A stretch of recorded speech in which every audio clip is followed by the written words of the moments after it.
Hello, my name's Dahlia, and 2 weeks ago, I got a text from my father at the airport.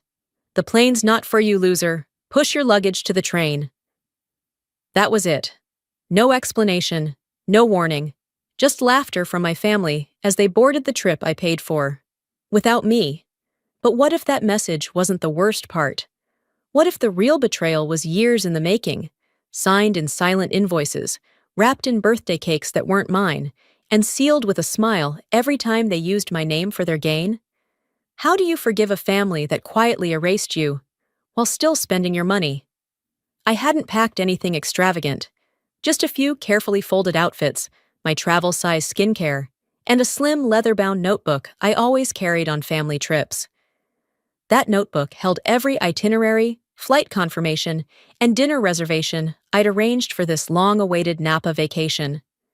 The one I'd spent 3 months planning and most of my spring budget funding. At the curb of Austin Bergstrom, I stood beside the luggage cart, sipping a lukewarm coffee.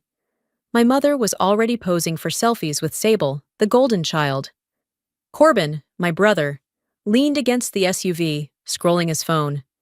My dad barked at me without looking. "Don't block the lane, Dahlia. Grab the bags faster." Typical. I did, silently. We entered the airport, a blur of voices, rolling wheels, and TSA signs flashing overhead. The smell of cinnamon pretzels hung thick in the air. I didn't mind the chaos. I had earned this trip. Overtime shifts, handling Sable's taxes, co-signing Corbin's student loan extension. I even covered the resort upgrade last month, but that was never spoken aloud. At the check-in counter, I smiled at the airline agent, offering my ID. She scanned it, frowned, typed again. Then her voice dropped to a whisper. "Ma'am, there's no reservation under this name."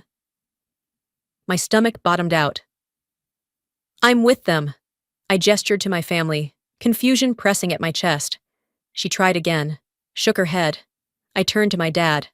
"What's going on?" He didn't answer. My phone buzzed. A message from him, delivered with such casual cruelty I read it twice before it sank in. "The plane's not for you, loser. Push your luggage to the train." At first I thought it was a mistake, a joke, a twisted prank. I glanced at my mom, who was giggling behind her phone. Corbin burst into laughter. "Damn that face. Someone take a picture of that." I froze. The kind of freeze where your brain can't keep up with reality. People behind me started shifting, annoyed. One child whispered, "Is she crying?" I wasn't crying. Not yet. Harlan stepped closer, not hiding his smirk. "Watch the house, would you? We'll text if the lawn needs trimming." They walked away, Sable swinging her purse, Mom tossing back her highlighted hair, and disappeared into TSA. No hug, no wave, nothing. I stood still until I felt my knees tighten, then slowly wheeled my bag toward the taxi line. I didn't cry in the cab, not even when the driver asked, "Miss, are you okay?" I just nodded. I didn't trust my voice. By the time I reached my condo, the sun was baking the parking lot. I let myself in, dropped my keys in the bowl by the door, and walked straight to the fridge. Spoiled lettuce, half a carton of almond milk, a Tupperware with someone's forgotten leftovers, probably Corbin's. Then my eyes landed on the yellow note taped to the door. "Packages arriving Tuesday. Don't miss it again like last time." I stood there, hand on the fridge door, staring at that note. It wasn't new. It had been there before we left. They'd already decided I wasn't going. This wasn't a last-minute decision. It was planned, agreed upon, executed. I stepped back, shut the fridge, and reached for my phone when it buzzed. Shared calendar reminder. Family trip to Napa, May 6 to 13. Thanks for covering the house, D. Not Dahlia, not Sis, just D. The same way someone would refer to a housekeeper in a note. I didn't scream. I didn't throw anything.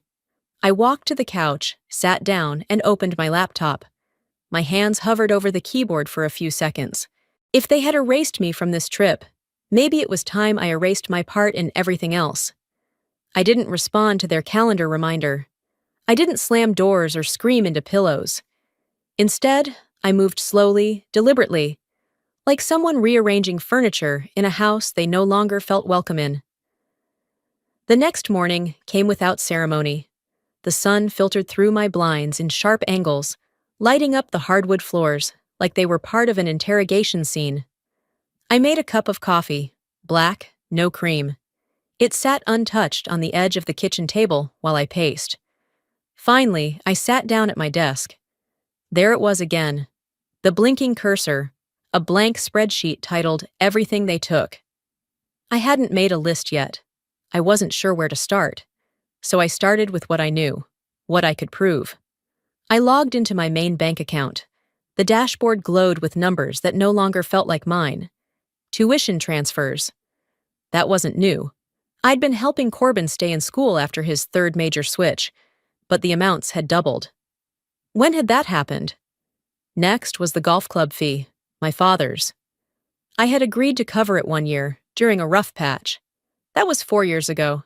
Still active. Salon charges from Vera's stylist. I had assumed that was a birthday treat, once. Now it showed up monthly. None of them had ever asked. No, do you mind? No, we'll pay you back. Just assumption. Like I was a line item in their personal budget. I scrolled down. 2 entries caught my eye, both unfamiliar. Sun Smart HVAC Home Credit, 8,004. Chase Sapphire Preferred. Balance, 5,017.87. I didn't open either account. I would have remembered. I clicked on the HVAC link and scanned the approval documents. The borrower, Dahlia Elise. The cosigner, blank. The address, my parents' house. I exhaled slowly, as if I could push the rage back down through my lungs. I clicked on the Chase account. Approved 2 months ago. Charges included electronics, wine orders, and a hotel booking in Dallas. None of which I'd touched. I opened my email, trying to verify if I'd missed a security alert, and that's when I saw it. Subject line: Confirmation of SSN for Supplemental Health Plan. Thank you. My chest tightened. I hadn't applied for any health insurance. The sender, a major health insurer I'd never used. I clicked into the email, scanned the details, and my stomach churned. They had submitted my social security number and verified my birth date. I called the number in the email. The customer service rep, polite but robotic, pulled up the account. Yes, Ms. Dahlia. It looks like the plan was set up under your name, but the primary contact is Harlan Elise. My father? That's the name listed. I thanked her, hung up, and stared at the wall for what felt like an hour. It wasn't just that they had left me behind. It wasn't just the plane ticket. They were living off me, claiming my identity, using my credit, spending in my name. And they weren't hiding it. They just didn't care if I noticed. I opened the drawer to the left of my desk. Inside, I kept every receipt I hadn't had the heart to throw away, proof of my usefulness. Plane tickets, insurance copays, down payments for cars that weren't mine. A folded-up invoice from a Napa vineyard fell out. The tasting package, gifted to Vera Elise, paid by D. Elise. My hand shook. This wasn't about being forgotten. It was a calculated exclusion, a pattern of erasure. They hadn't made a mistake. They had planned it. Because to them, I wasn't a person. I was a utility. I stood up, the rage finally giving me a kind of clarity. I opened the blank spreadsheet again. This time, I started typing. $8,400 HVAC loan, Corbin, 5,217.87. Chase card, unauthorized. Health plan, identity misuse, Harlan. Family trip, funded entirely by me, not invited. I filled in 10 lines before I stopped. There were more, so many more. And suddenly, I said it out loud, without even meaning to. They didn't just forget me. They erased me on purpose. I closed the spreadsheet, saved it twice, and stared at the folder it now sat in. The cursor still blinked, but I wasn't blinking anymore. That night, I decided to stop mourning the family I wished I had, and start preparing for the truth they were about to face. I closed my laptop, walked into the living room, and stood by the bookshelf where I kept things that once meant something. I reached for a cloth-covered album tucked between old holiday cards and a box of Polaroids from college. The spine was faded, and the corners had curled from heat and time, but I had kept it neat, like I had once tried to keep us. It was the gift I had planned for the trip, the one I never got to give. Inside were carefully placed photos, some printed, others developed from film. I'd organized them by year, labeled each with captions. There were photos of me as a toddler holding Corbin's hand, of Sable in her graduation gown, of my mom and dad holding sparklers one 4th of July, everyone laughing, except me. I was the one behind the camera, always the one recording, arranging, making it all look perfect. I'd included copies of letters from our grandmother too, ones she had written to us when we were young. She used to say I was the quiet glue. I thought that was a compliment. Now the album just felt heavy. I flipped to the final page, an empty plastic sleeve. That's where I'd meant to insert the group photo from the winery, me, holding the album, handing it over with a smile. That was the image I'd imagined when I stayed up late editing and printing and organizing. Except that moment never came, and I now realized it never would have, because they had seen the album the morning of the flight. I found it shoved behind the entry table, buried under junk mail. No one had packed it. No one had asked. They didn't forget it. They left it. I closed the cover slowly and stared at it, hands flat on the surface. My chest ached in a quiet, unremarkable way, the kind of ache that doesn't demand tears, just a deeper kind of silence. I sat on the edge of the couch, holding the album in my lap, and that's when the memory hit me. Not as a flash, but like a slow leak. Familiar, unwanted, impossible to ignore. It was my 10th birthday. I had been looking forward to it for weeks. I asked for strawberry cake and balloons, and to invite my 3 closest friends from school. Mom had said yes. I remember picking out paper napkins with smiley faces on them, but the morning of, she told me plans had changed. Corbin's award ceremony is today, she said, brushing my hair back too hard. You understand, don't you? He worked really hard. I nodded. That night, when we got home, there was a cake, but it had his name on it. Chocolate, not strawberry. I remember standing by the hallway, hearing them sing to him. I remember the candles, the applause. I remember carrying my unopened gift bag to the closet and sitting on the floor, the door shut behind me. That was the night I learned how to be quiet, how to disappear without making it uncomfortable for anyone else. That was the night I stopped asking for things. Back in my condo, I placed the album gently into a drawer, then locked it. They didn't deserve it, not anymore. I stood, poured myself a glass of water, and walked to the window. The rain had started. A slow, steady rhythm tapping against the glass, not dramatic, just persistent, like it had no intention of stopping. I checked my phone. A reminder flashed across the screen. Family Napa trip, May 6th, 10 a.m. wine tour. I held the phone for a long moment, staring at the words. I wasn't surprised they hadn't removed me from the reminders. I was still their default setting, even in exclusion. I hit delete. Then I whispered, barely audible even to myself, I'll give them something to remember. I meant it when I whispered those words, but meaning something and acting on it are 2 different beasts. And the next morning, as I slid my keys off the hook and slipped into my sneakers, I realized I wasn't just cleaning up loose ends. I was closing a chapter. The drive to my parents' house was muscle memory. Every turn, every traffic light, every pothole I'd learned to avoid over the years. But today, the route felt unfamiliar, like I was headed somewhere I no longer had a right to be. The sun was already beating down, a Texas spring pretending to be summer. Birds chirped without urgency. Everything looked normal. That was the part that hurt most. I pulled into the driveway and paused. The house stood still, pristine, blinds perfectly tilted, porch plants watered. Nothing screamed, "You're not welcome here," but it didn't need to. The silence was enough. I unlocked the front door and stepped inside. Same scent of vanilla candles and floor cleaner.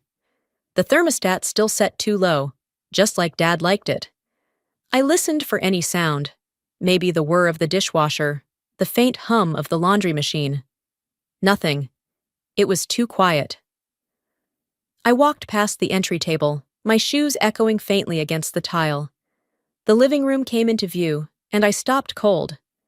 Above the mantel had always been the photo I had printed and framed myself, our beach trip to Corpus 2 summers ago. The trip I'd paid for, booked the Airbnb, handled the deposits, even packed the extra cooler because Dad hates warm soda. In that picture, we stood together, all 5 of us, with wind-blown hair and sunburned noses, arms awkwardly around each other. That photo was gone. In its place hung a newer canvas, sleek, filtered, overproduced. The same faces minus 1. Harlan, Vera, Corbin, Sable, no Dahlia. The spot where I'd stood in the original image had been replaced with sky and waves, cropped with such precision it made my stomach turn. I stared at the wall, numb. They didn't replace me. They erased me. I turned and walked slowly to the kitchen. My hand trailed along the counter, clean, clutter-free. Then I saw the paper taped to the refrigerator. Family welcome back BBQ. Saturday, 3 p.m. Guest list. Neighbors, church friends, some cousins. No mention of me. Not even a bring a dish next to my name. I opened the group chat on my phone. They were still in there. Corbin sending memes, Sable sharing recipes she'd never actually cook. I stared at the thread for a beat, my thumb hovering. Then, with one tap, I left the group. I set the phone on the counter. It didn't buzz. No alert. No, why did you leave? Not in the next minute. Or the next hour. I wandered the hallway, pausing at the bedroom door that used to be mine. It was a guest room now, tastefully beige, throw pillows arranged like no one would ever sleep there. My name no longer lived here. Back in the kitchen, I poured myself a glass of water and stood by the sink. 3 hours passed. I scrolled through emails, paid a bill, answered a work message, checked again. Still nothing. I picked up my phone one more time. Empty. They didn't even notice I was gone. I whispered, barely audible. I never belonged here. And somehow, that truth didn't sting. It settled. I walked to the front door, opened the small drawer on the entry table, and retrieved the spare key. I stood there for a long moment, palms sweating slightly as the metal pressed against my skin. Then, I stepped outside, walked to the mailbox, and dropped it in. The clang of the mailbox flap echoed louder than it should have. As I locked my car and pulled away, I didn't check the rearview mirror. I didn't look back. I didn't need to. The silence after I dropped that key in the mailbox didn't last. I barely made it back to my apartment before my phone lit up. Dad? The screen flashed like a siren, pulsing. I didn't answer. I watched it ring until it stopped, then waited. A minute later, the voicemail notification appeared. I stared at it for a while before pressing play. Dahlia, you're being dramatic. It was a joke, okay? Just a bit of fun before the flight. You always take things too seriously. We love you, but honestly, lighten up. I replayed it. Once. Twice. His voice didn't sound angry, just tired. Like I was the one who had disrupted something peaceful. Like I was the problem. Each word chipped away at whatever restraint I had left. I muted my phone and sat on the edge of the bed, staring ahead at the wall. There was no picture of my family there. Never had been. I thought about the wall in their house, the one that used to hold all of us, now scrubbed clean of my existence. They weren't just moving on. They were replacing me. I walked into the living room and flipped on the small lamp beside the couch. The dim orange light settled like a sigh over the furniture. I played some low jazz on the speaker, something familiar, warm, grounding. Then I opened my laptop. The spreadsheet I'd started the night before was still open. Everything they took. I added more. June 2021, summed $800. Corbin's dental surgery. December 2022, $4,500. Sable's credit card settlement, via mom. March 2023, $2,200. Advance for the trip. Lodging, meals, wine tour. That last one hit me differently. I hovered my finger over the mouse, then clicked into the transaction logs. The total cost of their Napa trip? Every penny came from my account. Flights, paid, hotel, paid, wine tastings, car rental, and the surprise anniversary dinner for mom and dad? All funded by me. Quietly, automatically. Because at some point I had offered to handle it, temporarily, while their points cleared, and they never looked back. I clenched my jaw. No wonder they looked so relaxed in those vacation pictures. No wonder they could afford to laugh while I stood alone at the check-in counter, like a discarded extra. They had never planned to pay me back, because in their eyes, I didn't need thanks. I existed to make things easier. That was the unspoken contract, and I had signed it over and over again with my silence. Until now. I opened my voice memo app. I didn't know what I was doing at first. Just instinct, I guess. I pressed record and spoke. My name is Dahlia Elise. I'm 34 years old, and I've spent the last decade mistaking manipulation for love. I paused, took a breath, and continued. My parents told me that family comes first, that you show love through sacrifice. So I did. I paid. I covered. I agreed. Every time they needed something, I said yes, because that's what you do when you're loyal, when you care. Another pause. My voice cracked, but I kept going. But I see it now. I see how I was convenient, how the more I gave, the more invisible I became. They didn't thank me, they used me, and then they laughed when they left me behind. I hit stop. I didn't delete it. Instead, I saved the file and named it Truth Draft 1. It wasn't for them. Not yet. It was for me. I stood, walked to the kitchen, and opened my email. There it was, our shared family account. I hovered over the folder for a second, then right-clicked. Rename. Do not use inactive. Next, I sent myself a message. Subject line. May 9th. Declaration of Financial Independence. The body? Blank. No explanation needed. I exhaled slowly, then leaned against the counter. The apartment was still quiet, jazz playing softly. The smell of chamomile tea I'd forgotten I made. My phone buzzed. A calendar notification. BBQ prep. Dahlia brings dessert? I laughed. Not loudly, just enough to surprise myself. They really hadn't noticed a thing. Not the missing key, not the left group chat, not the unanswered call. They still expected me to show up, smiling, with a pie in hand, like nothing had happened. That laugh, sharp, short, echoed in the room. It didn't feel like mine.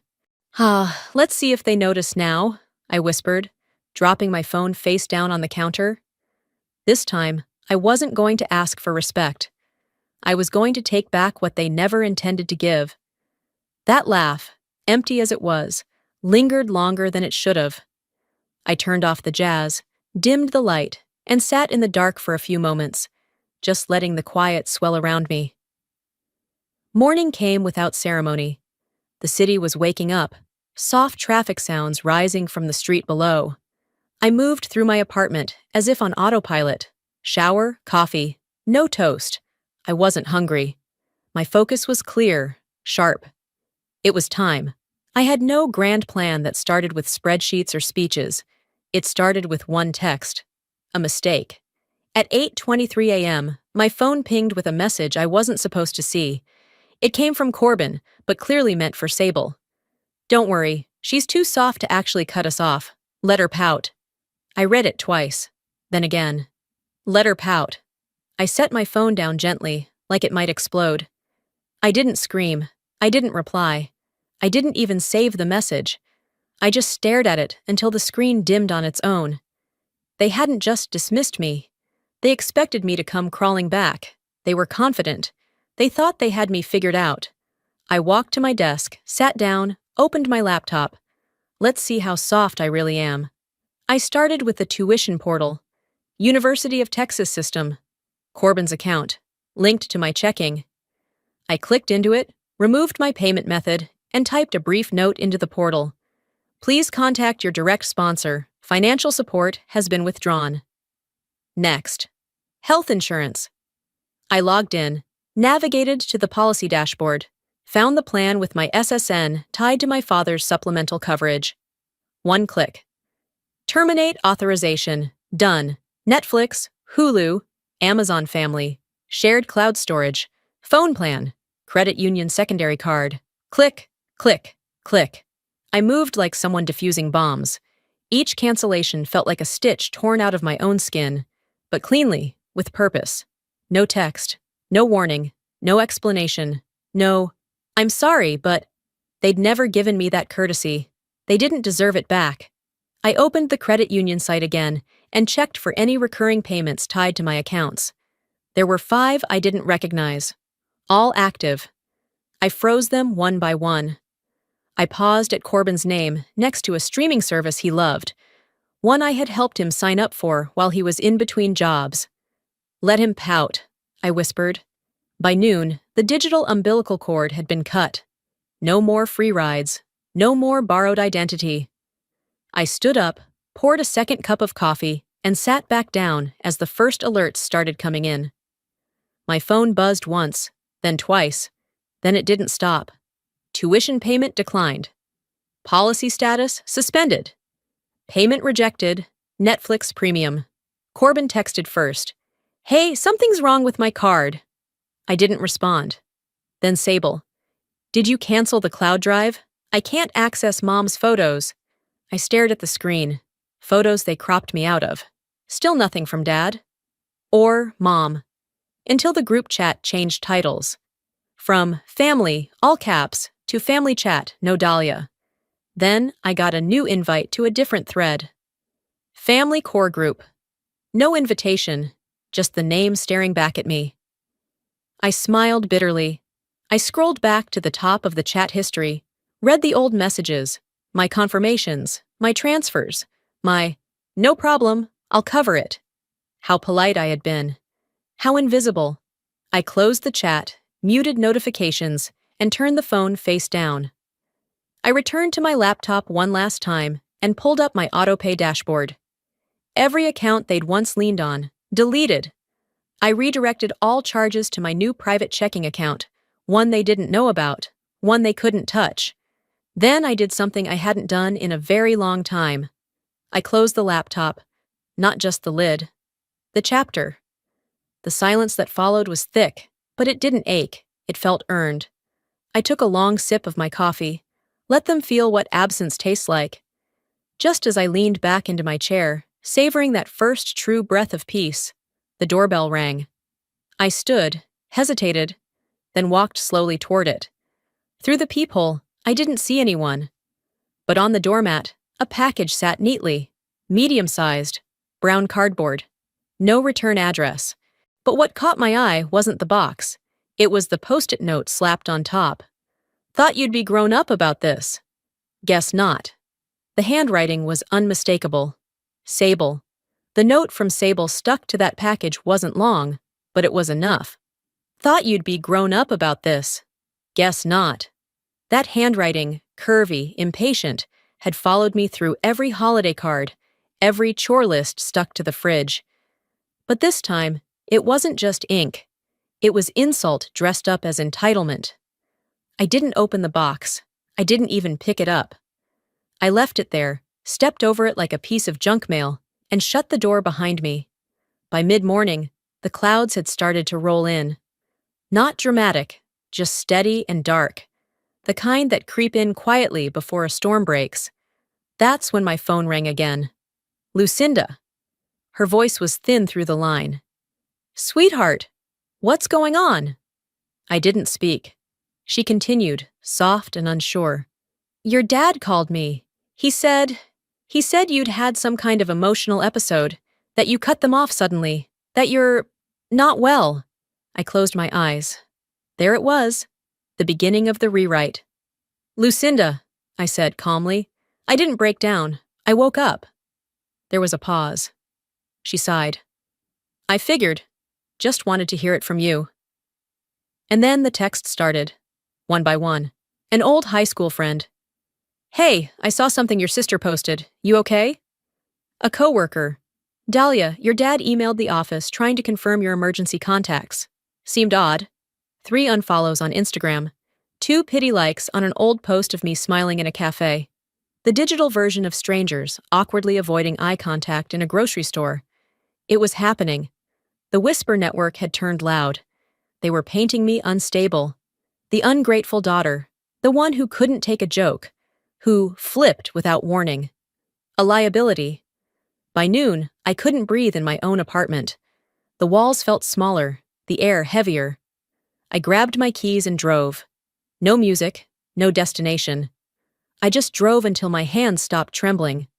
I ended up on Lucinda's porch in Waco, like I used to when I was younger, and needed space, but didn't know how to ask for it. She opened the door before I knocked. "Come on in," she said, already heading to the kitchen. I made peach tea. We sat on the porch swing. Rain pattered softly against the overhang.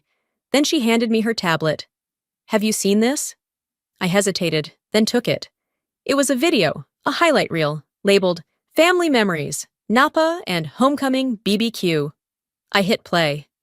There was music, soft piano, edited to sound inspirational, smiling faces, Dad carving brisket, Sable laughing under string lights, Mom clinking glasses with Corbin. Photos transitioned into video clips, wine pours, slow-motion dances, toasts. But something was wrong. I was nowhere. Not in a single frame. Even the clips I remembered being in, my voice during the toast, my hand helping set the table, were missing. Skipped. Trimmed. Removed. The music even dipped into silence briefly, right when I should have been speaking. I watched all 5 minutes. Then played it again. Lucinda didn't speak. She didn't have to. When the video ended, I handed the tablet back. "They didn't just leave me behind," I said. My voice felt like it belonged to someone else. "They're trying to erase me." Lucinda placed the tablet on the side table and looked at me. "Then maybe it's time the truth had a louder voice." I sat in silence, staring at the rain. No yelling, no planning. Just the heavy certainty that I had nothing left to protect. Later that evening, I sat in her guest room with the door slightly ajar. The walls smelled faintly of lavender and old books. I opened my phone, found the voice memo app, and hit record. No script, no rehearsal. "My name is Dahlia. I was born into a family that believed love was obedience. That service was silence. That value meant keeping your mouth shut and your wallet open." I took a breath. And I went along with it, for years, because I thought that's what good daughters did. I spoke for 6 minutes. Calm, specific, factual. Every dollar, every favor, every erasure. When I finished, I sat back and let the silence wrap around me. Then my phone buzzed. One text. From Sable. "You need to stop, now." I smiled. Not because it was funny, because it was predictable. They had taken everything they could, and now they wanted to take my truth too. But this time, I didn't freeze. I picked up the mic. I pressed upload without blinking. Not because I was fearless, because I had nothing left to protect. My voice, steady and precise, now lived in a private link shared with Lucinda and 2 distant cousins who had once treated me like a person, not a resource. The message wasn't loud. It didn't accuse or scream. It was simply the truth. A clear accounting of how I had paid for everything while being treated as if I'd contributed nothing. Dates, amounts, statements, screenshots of the wine tour receipt, the insurance confirmation under my name, the tuition transfer receipts labeled "From D. Elise." There was no drama, only documentation. I didn't wait for replies. I didn't check the inbox. I closed the laptop and poured myself a glass of water, feeling my hands shake only slightly. Just after sunset, there was a knock at the door. This time, it wasn't drama dressed up as concern. It was Lucinda, holding a yellowed envelope in her hands, like it might crumble if handled too roughly. "I found this in a box of old books from your grandmother's house," she said, voice gentle. "I think she meant it for you, but, well, Things got buried. I took it with both hands. It was sealed, the handwriting unmistakable. Inside was a single sheet of paper, folded into thirds. Dear Dahlia, by the time you read this, I hope you've stopped making yourself small to make everyone else more comfortable. You are not difficult. You are not wrong for needing space or asking questions. You are the heart of this family. Even when they forget, remember, I saw you. Love you forever, Grandma Ruth. I read it twice before the tears came, not out of pain, but out of relief, of being seen, even in absence. That letter did what no apology from Harlan or Vera ever could. It reminded me I had been real. I had mattered. I spent the rest of the night in quiet. No TV, no music, just the wind brushing past the window and the weight of knowing I was finally free to let go. The next morning, I printed a check for the last bill they had left unpaid. Sable's car insurance, which had come out of my account every month like clockwork. I folded it neatly into a white envelope, along with the spare key I had retrieved from the mailbox. I included one note, just one sentence. From now on, my name funds no one but myself. Late afternoon, I drove to my parents' house for the last time. It was strange how familiar every corner of that neighborhood still felt, even as I knew I'd never return. I didn't knock. I didn't ring the bell. I slipped the envelope into their mailbox, shut the metal door, and walked away. Not a single step faltered. Not a single glance over my shoulder. There was no performance left to give, no more proving my worth. Back at my condo, I opened my accounts one final time. Every shared access point had been removed, every password changed, bank alerts cleared, cloud storage reset. They could not touch me anymore. Then came the final shift. The family group chat was gone. Not archived, deleted. My number no longer listed. No texts, no calls, no memes, no guilt trips disguised as inside jokes. Just a perfect, quiet vacuum. I breathed in. It wasn't peace from them. It was peace from needing them. That night, I curled into bed without checking my phone, without rehearsing a comeback or expecting a blow. I simply rested, my grandmother's letter under my pillow. As I drove to the store the next day, planning to open a new account under my name alone, the voicemail icon blinked. I ignored it. It didn't matter what they had to say anymore. For the first time, my voice was louder. The world was quieter now, not because they had changed, but because I had. 2 weeks had passed since I uploaded the recording. I hadn't shared it publicly. I didn't need to. It traveled on its own, passed from cousin to cousin, neighbor to neighbor, carried by whispers far louder than any post ever could. One morning, I opened my inbox to find a message from my dad's brother. Subject: I'm sorry. He wrote 2 lines. I didn't know the extent of it. That wasn't right. You deserved better. No excuses, no justification, just acknowledgement. For the first time in my life, someone from the inside admitted I wasn't crazy for noticing the wrongness. There were others, too. A distant aunt, who had always favored Sable, messaged to ask how I was holding up. A second cousin I hadn't seen since I was 16 sent me an email that simply said, I believe you. The air felt different now. Not light, exactly, but breathable. And then came the ripple. Lucinda called to tell me she'd overheard a conversation at the community club where my parents used to frequent. Harlan had shown up, furious.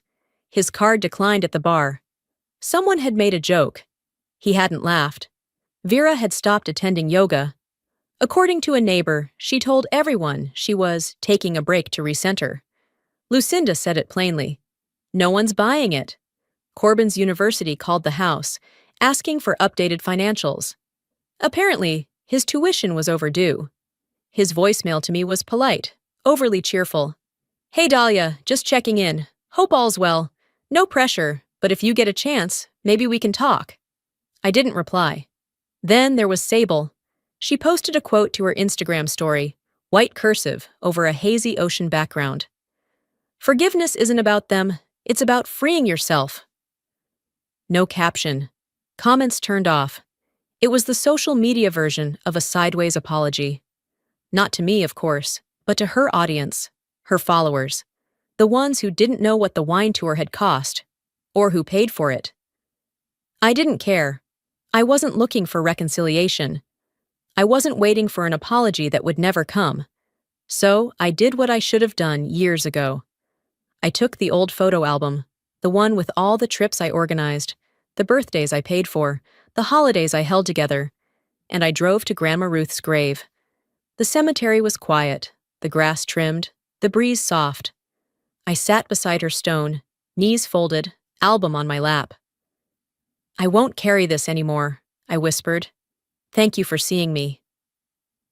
I didn't cry. I just breathed. For the first time in months, it didn't feel like something was stuck in my throat. I left the album there, leaning against the stone. Someone else could hold the memories now. I was finished.